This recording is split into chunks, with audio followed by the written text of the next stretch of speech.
But since that time, we have, of course, fought a Cold War with a lot of hot spots in it, hundreds of thousands of men killed, and tens of hundreds of thousands wounded and injured over these many decades. In a way, the Persian Gulf War has been just one war. We went to war in 1991. And I remember very clearly then, I was not in office, didn't vote on it, but I did not like the process then. And the one statement I remember, the president at that time said that he was being pressured, public pressure was put on him to come to the Congress to get some type of a resolution to endorse the war. And he said, no, he didn't want to. Oh, okay, I'll do it. But let me tell you, he says, regardless of what the Congress says, we're going because I got the resolution from the United Nations. But the Congress did. It was not an overwhelming margin, and it wasn't a declaration of war, but it endorsed allowing the president to go into this war to fight for UN resolutions. It could not be argued that it had any direct threat to our national security, and if you study that history, it's very, very controversial of all the public arguments made for the necessity of going to war then. And of course, that war has continued. The bombing has continued, and the embargoes and the killing, and that has continued throughout that until, of course, now we've had this new outbreak and a new burden, a new problem, and still a lot of men getting killed, and we don't know when it's going to end. It's not going to end in July, and it may be, they admit it could be 5 or 10 years. It can go on and on. But again, I think the argument goes back to why are we fighting these wars, and why don't we declare war?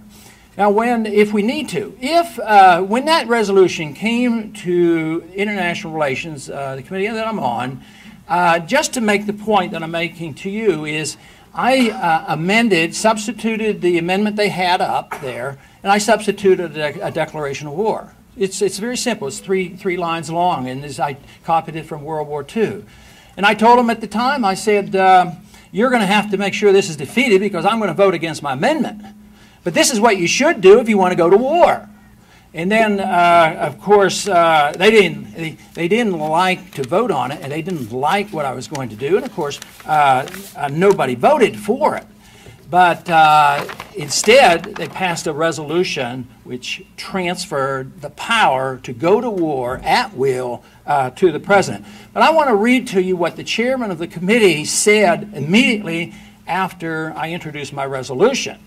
And his statement was this. He says, and he was, putting me down. He says, there are things in the Constitution that have been overtaken by events, by time. Declaration of war is one of them. There are things no longer relevant to a modern society. Why declare war if you don't have to? We are saying to the president, use your judgment. So, to demand that we declare war is to strengthen something to death. You have got a hammerlock on this situation, and it's not called for. Inappropriate, anachronistic, it isn't done anymore. So that tells you, the chairman of the committee is telling me that our Constitution is anachronistic, is a waste of time, and then the Democrat minority leader in the committee said, gave a similar talk, and his strongest word was, what you're doing, Paul, is frivolous. So this is what we're up against. But again, my strength doesn't come from them. It comes from you and the people who care, about our Constitution.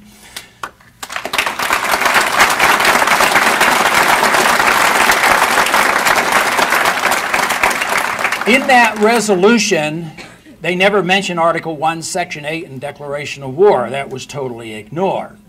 But they mention the United Nations 21 times in that transfer of power. At the same time, and within those months that followed, we did hear in the public a fair amount of criticism about the UN.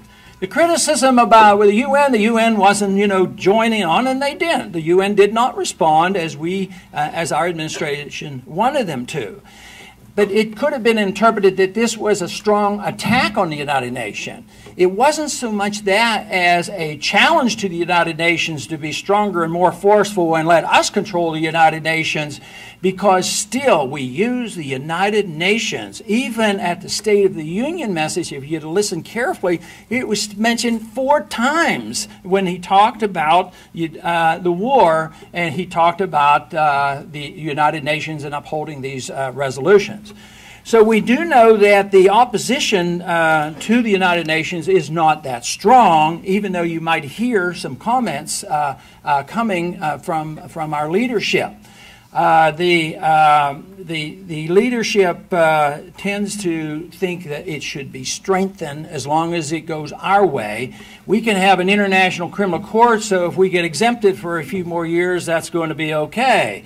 But that is not a good, healthy way to do it. In the meantime, what has happened? We have rejoined UNESCO, which we should not have. We should not have rejoined UNESCO, which means a lot more money to the United Nations. We are still paying far beyond our fair share at the United Nations. So we get stuck with the responsibility and all the financing and the burden and the men lost too often.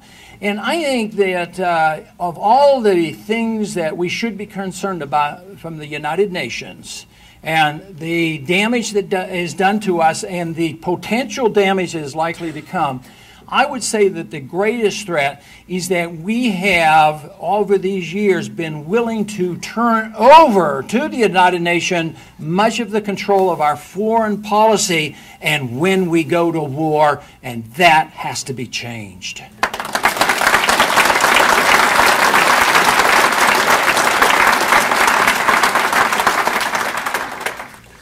But the United Nations has been a burden in other areas as well, and it's always looking for new angles.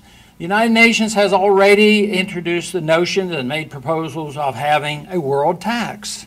They would like to tax financial transactions and start raising money. Small amounts, and you and I probably wouldn't have to pay immediately, but the principle is 100%, and that means, is there a world government strong enough to introduce the idea that there will be a world tax to start managing this government? Very, very dangerous, and that idea is floating around. It's not implemented, but someday it may well be implemented. There's another provision and proposal that they're working on, and that is for our rights as American citizens to be armed and defend ourselves will no longer be honored, but will be controlled by UN resolutions. I have a bill in the Congress already, although that has not been implemented yet or forced upon us. I have a bill that, if passed, would deny any money at all, not 1 cent could be spent in enforcing that type of a resolution to undermine our Second Amendment.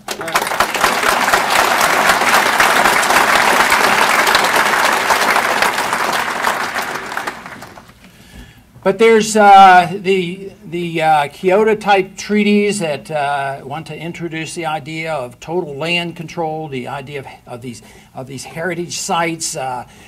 These are all examples of incrementalism where they move in. It doesn't seem to be a big deal, but it's always setting the stage and the principle.